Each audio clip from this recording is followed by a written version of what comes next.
ఒత్తిడిని అధిగమించడానికి ఎప్పుడు రెండు పరిష్కారాలు ఉంటాయి. ఒకటి ఆత్మవిశ్వాసం, రెండు ప్రణాళికాబద్ధమైనటువంటి జీవితం. ఆత్మవిశ్వాసము అంటే నువ్వు చదువుకున్న దాని మీద నువ్వు నమ్మకం పెంచుకోవాలి. నాకు ఇచ్చిన సిలబస్ ఏదుందో దాన్ని బాగా చదువుకున్నాను. మాస్టారు చెప్తున్నప్పుడు చాలా జాగ్రత్తగా విన్నాను. నాకు ఏదైనా అర్థం కాకపోతే మాస్టర్ని అడిగాను. ఆయన నాకు ప్రేమగా చెప్పారు. ఇన్నాళ్ళు హోంవర్క్ చేశాను, ఇంత నోట్స్ రాశాను, ఇన్ని టెక్స్ట్ బుక్స్ చదివాను, నాకు చాలా విషయాలు తెలుసు. కాబట్టి ఇప్పుడు అందులోంచే 10 ప్రశ్నలు ఇస్తారు, అది కాకుండా ఎక్కడి నుంచో ఇవ్వరు. కాబట్టి నేను తప్పకుండా వ్రాయగలను అని ముందు నీ మీద నువ్వు ఆత్మవిశ్వాసం పెంచుకుంటే నువ్వు చాలా హాయిగా ప్రశాంతంగా పరీక్షకి వెళ్ళగలుగుతావు. అట్లా కాకుండా నువ్వు ఏదో భయంతో నేను చదివినవి నాకు జ్ఞాపకం వస్తాయా, నేను అన్నీ చదివానా, నేను వదిలేసినవి ఏమైనా వస్తాయా అన్న బెంగ పెట్టుకోకుండా నీ మీద నువ్వు విశ్వాసాన్ని ముందు పొందగలగాలి. 2, నువ్వు ఇవాళ పరీక్ష ఉంది అంటే నిన్న రాత్రి నుంచి చదివితే నువ్వు బెంగ పెట్టుకోవాలి, ఒత్తిడి పడాలి. ప్రతిరోజు కూడా నువ్వు ప్రణాళికాబద్ధంగా నేను ఇన్ని గంటలకి నిద్ర లేవాలి అంటే ఖచ్చితంగా అన్ని గంటలకి నిద్ర లేవాలి. నరేంద్ర మోడీ గారి తండ్రి చెప్పులు వేసుకుని వెడుతుంటే టక్ టక్ టక్, ఆయనే వాడినటువంటి శబ్దం ఇది ఇంటర్వ్యూలో.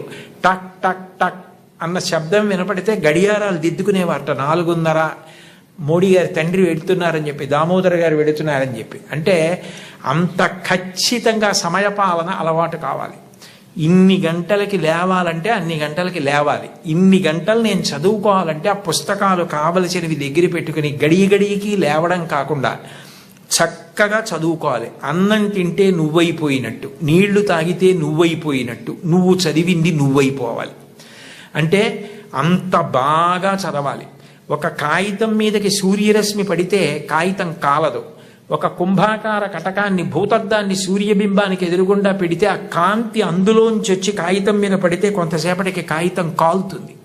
ఎందుకనంటే వేడి భూతద్దంలోంచి ఒక చోట కేంద్రీకృతం అయింది, కాలింది కాగితం. నువ్వు చదివితే అలా చదవాలి.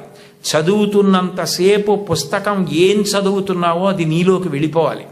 భూపసభాంతరాళమన పుష్కళ వాక్చతురత్వము ఆజి బాహాపటు శక్తి ఉన్నంటాడు భర్తృహరి. నీకు అవసరమైనప్పుడు అలా జ్ఞాపకానికి రావాలి. నువ్వు తిన్నది నువ్వెట్లా అయిపోయావో, నువ్వు తాగింది నువ్వెట్లా అయిపోయావో, నువ్వు చదివింది నువ్వు అట్లా అయిపోవాలి. నీకు అలా జ్ఞాపకం ఉండాలి. అలా ప్రతిరోజు చదువుకోవడం నీకు సంతోషం కావాలి. చదువు భారంగా చదవకూడదు. It must be a passion for you.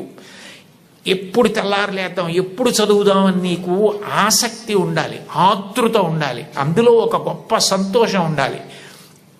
అలా నువ్వు time management, discipline, self confidence నేర్చుకుంటే ఒత్తిడి అన్న మాటే ఉండదు.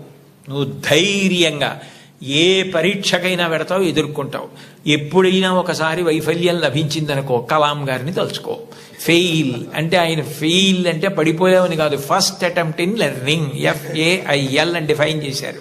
ఇది మొదటిసారి పొరపాటు జరిగినది.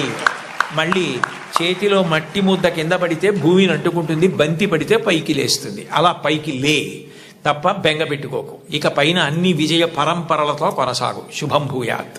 ధన్యవాదాలు గురువు గారు.